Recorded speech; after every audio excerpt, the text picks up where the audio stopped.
À retenir dans l'actu sportif du week-end, le SAS Football officiellement relégué, un hommage et un nouveau nom pour le Palais des Sports, les résultats des interclubs d'athlétisme et encore de la boxe anglaise. Mais l'actu, c'est tout d'abord la performance d'Abel Aber, engagé sur les mondiaux de Szeged en Hongrie, étape de sélection pour les Jeux paralympiques de Paris 2024. Le paraséiste spinalien a réalisé le 3e temps mondial et terminé premier tricolore. Il ramène ainsi un quota à la France dans sa catégorie VL3, quota dont il devrait logiquement bénéficier. La Fédération française de canoë-kayak donnera la liste des sélectionnés d'ici quelques jours.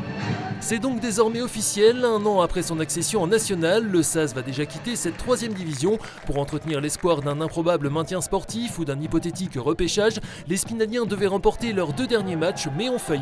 À l'image de leur début de saison où ils n'avaient connu leur premier succès qu'après 12 journées, les Boutons d'Or ont connu un retard à l'allumage fatal vendredi soir face à Villefranche en Beaujolais, autre formation à la lutte pour le maintien. Des Caladois qui ont ouvert le score par Rosario Latouchon à la 36e minute, puis doublé la mise juste avant le retour au vestiaire par l'intenable Oumar Sidibé qui s'est joué de la défense spinalienne, 2-0 à la pause. Revenus avec de meilleures intentions, les Vosgiens parviendront à réduire l'écart passé l'heure de jeu sur ce coup franc de Kamel Benekrouf prolongé par Baptiste Aloé qui tente de sonner la révolte. À 10 minutes du terme et dans la même configuration, l'expérimenté défenseur central verra sa tête repoussée par le portier visiteur Sullivan Péan.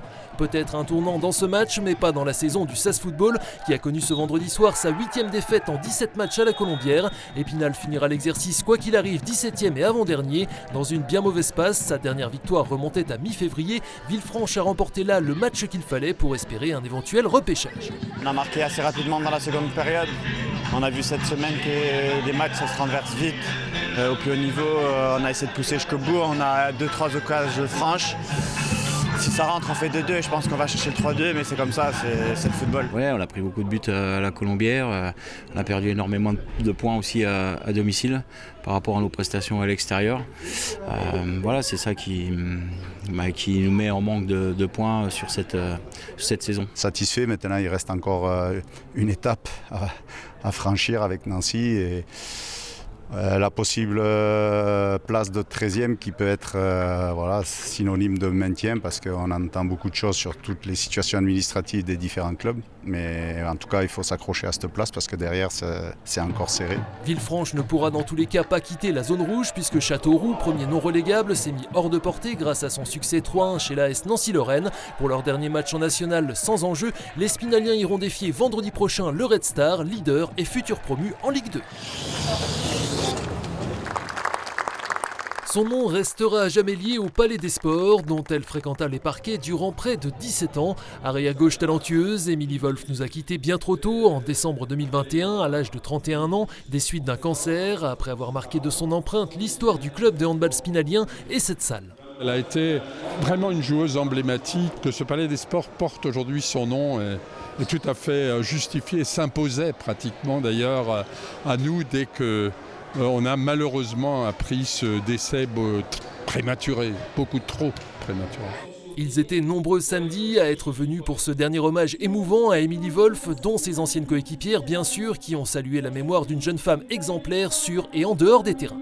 C'est clairement la plus grande joueuse que le club ait connue.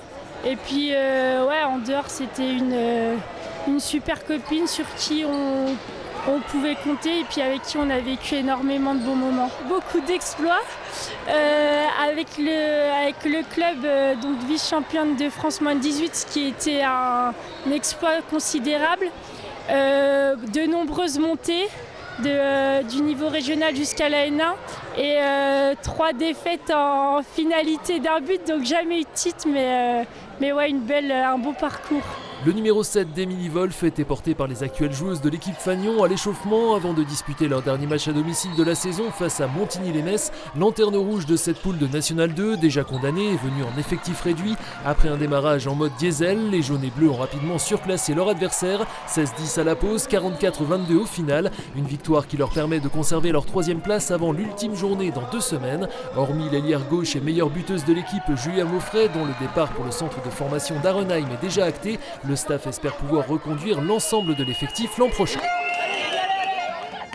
Également à retenir dans l'actu du week-end, le second tour des interclubs d'athlétisme, le seul à enjeu pour les équipes phares du département, à commencer par les maillots roses de l'Athlévaux Entente Club qui ont assuré leur maintien ce dimanche en National 1A, antichambre du plus haut niveau français, cela en prenant la 4e place de leur compétition à Tomblaine avec un total de 56 485 points, derrière Caen et Nancy notamment. Mission remplie aussi pour l'ES Taon, 6e avec 43 252 points de son rassemblement à Sarreguemines, dominé par le club local et qui a renouvelé son bail en National 2B. Enfin, ce week-end se tenaient également les championnats de France de boxe anglaise de la FSGT, la Fédération sportive et gymnique du travail, au gymnase des provinces à Épinal. 40 boxeurs étaient réunis, dont 5 du Galaxy Gym d'Épinal qui ont glané 4 titres, à l'image ici de Vincent Técou en moins de 80 kg, un jeune Camerounais âgé de 19 ans, arrivé il y a 2 ans en France et qui impressionne après avoir disputé tout récemment ses premiers combats. Nous y reviendrons plus largement ce lundi soir dans l'émission Côté Sport avec le principal intéressé et un autre boxeur spinalien titré ce week-end, Mohamed Jatit. Également invité l'attaquant du SAS Football Hugo Chambon et Anthony Perchat de Vosges Matin, première diffusion à 19h.